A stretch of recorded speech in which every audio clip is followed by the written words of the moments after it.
ನಮಸ್ಕಾರ ವೀಕ್ಷಕರೇ, ಜನಪರ ಧ್ವನಿ ಎಕ್ಸ್‌ಪ್ರೆಸ್‌ಗೆ ಸ್ವಾಗತ. ನಾನು ನಿಮ್ಮ ಜಯರಾಜ್.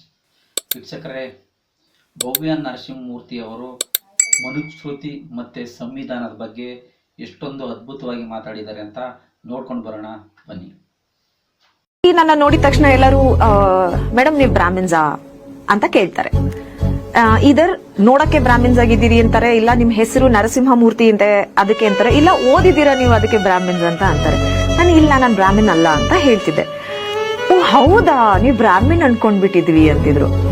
ಅವಾಗ ನಂಗೆ ಐ ಡೆಂಟ್ ರಿಯಲೈಸ್ ದಟ್. ನಂತರ ಈ ಒಂದು ಹತ್ರಸ್ ರೇಪ್ ಕೇಸ್ ಆಯ್ತಲ್ವಾ, ಅವಾಗ ದಲಿತ ಹೆಣ್ಮಗಳ ಮೇಲಾಗಿದ್ದದು. ಹೀಗೆ ಒಂದು ಪ್ರೊಟೆಸ್ಟ್ ಅಲ್ಲಿ ನಾನು ನಾನು ಮಾತಾಡುವಾಗ ಐ ವಾಸ್ ವೆರಿ ಇಮೋಷನಲ್ ಕೂಡ. ಯಾಕೆಂದ್ರೆ ಪಾಪ ಆ ಹೆಣ್ಮಗಳ ಒಂದು ಪಾರ್ಥಿವ ಶರೀರನೂ ಅವ್ರ ತಂದೆ ತಾಯಿ ಕೊಡ್ಲಿಲ್ಲ, ಹಾಗೆ ಸುಟ್ಟು ಹಾಕ್ಬಿಟ್ಟಿದ್ರು ಪೊಲೀಸರು. ಆವಾಗ ಬೇಜಾರಾಗಿತ್ತು. ಮಾತಾಡುವಾಗ ಫ್ಯಾಕ್ಟ್ಸ್ ಪ್ರಕಾರ ಹೆಣ್ಣು ಮಕ್ಕಳ ಮೇಲೆ ದೌರ್ಜನ್ಯ ಆಗೋದು ಒಂದ್ ಕಡೆ ಆದ್ರೆ ದಲಿತ ಹೆಣ್ಮಕ್ಳ ಮೇಲೆ ಜಾಸ್ತಿ ಆಗತ್ತೆ ಅಂತ ನಾನು ಫ್ಯಾಕ್ಟ್ಸ್ ಪ್ರಕಾರ ಒಂದ್ ಸ್ಪೀಚ್ ಅಲ್ಲಿ ಮಾತಾಡಿದ್ದೆ.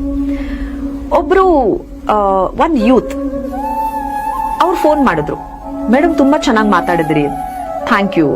ಮೇಡಮ್ ನೀವು ದಲಿತರ ಅಂದ್ರು. ಇಲ್ಲ ನಾನ್ ದಲಿತರಲ್ಲ ಅಂದೆ. ಸಾರಿ ಮೇಡಮ್ ಅಂದ್ರು. ಐ ವಾಸ್ ಲೈಕ್, ಸಾರಿ ಯಾಕೆ ಹೇಳ್ತಿದ್ದೀರಾ? ಇಲ್ಲ ಮೇಡಮ್ ತಪ್ಪು ತಿಳ್ಕೊಬೇಡಿ, ನೀವು ಅಷ್ಟ್ ಚೆನ್ನಾಗಿ ಮಾತಾಡಿದ್ರಲ್ಲ, ನಮ್ಮಲ್ಲಿ ಯಾರೋ ಓದಿದ್ದಾರೆ ಅಂತ ಖುಷಿ ಆಯ್ತು, ಅದಕ್ಕೆ ಸಾರಿ ಯಾಕೆ ಕೇಳ್ತಿದ್ರೆ? ಈಗ ನಾನ್ ದಲಿತರಾಗಿದ್ರೆ ಏನ್ ತಪ್ಪು ಅಂದೆ. ಆಗಿದ್ರೆ ಏನು, like cost is not something V choose. ಅದಕ್ಕೆ ಅವಾಗ ನಾನು ಕಂಪೇರ್ ಮಾಡಿದ್ದು ಈ ಹಿಂದೆ, ಅಂದ್ರೆ I am not against any cost. ನನ್ನ ಬ್ರಾಹ್ಮಿನ್ ಅಂದಾಗ ಅವರೆಲ್ಲ ನಾನು ಇಲ್ಲ ಅಂದಾಗ ನನ್ಗೊಂದು ಕಾಂಪ್ಲಿಮೆಂಟ್ ಕೊಟ್ಟಂಗ್ ಮಾತಾಡಿದ್ರು. ಇಲ್ಲಿ ದಲಿತ ಅಂತ ಕೇಳಿದಾಗ ನಾನು ಇಲ್ಲ ಅಂದಾಗ ಅವ್ರು ತಪ್ಪಾಯ್ತು ಅಂತ ಕೇಳಿದ್ರು.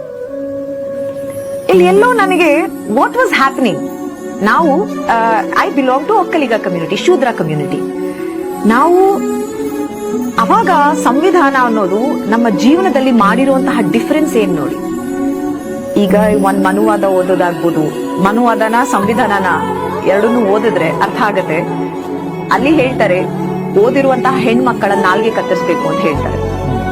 ಇವತ್ತು ಸಂವಿಧಾನ ಇಲ್ಲ ಅಂದಿದ್ರೆ ಇವತ್ತು ನಿಮ್ ಮುಂದೆ ಕೂತ್ಕೊಂಡು ನಾನು ಇಂಟರ್ವ್ಯೂ ಕೊಡ್ತಾ ಇರ್ಲಿಲ್ಲ. ನೋಡಿದ್ರಲ್ಲ ಸ್ನೇಹಿತರೆ, ಭವ್ಯ ನರಸಿಂಹಮೂರ್ತಿ ಅವರು ಎಷ್ಟೊಂದು ಅದ್ಭುತವಾಗಿ ಮಾತಾಡಿದ್ರು ಅಂತ. ಮನುಸ್ಮೃತಿ ಹೇಳುತ್ತೆ ಓದಿರುವ ಮಹಿಳೆಯ ನಾಲಿಗೆಯನ್ನ ಕತ್ತರಿಸಿ ಅಂತ.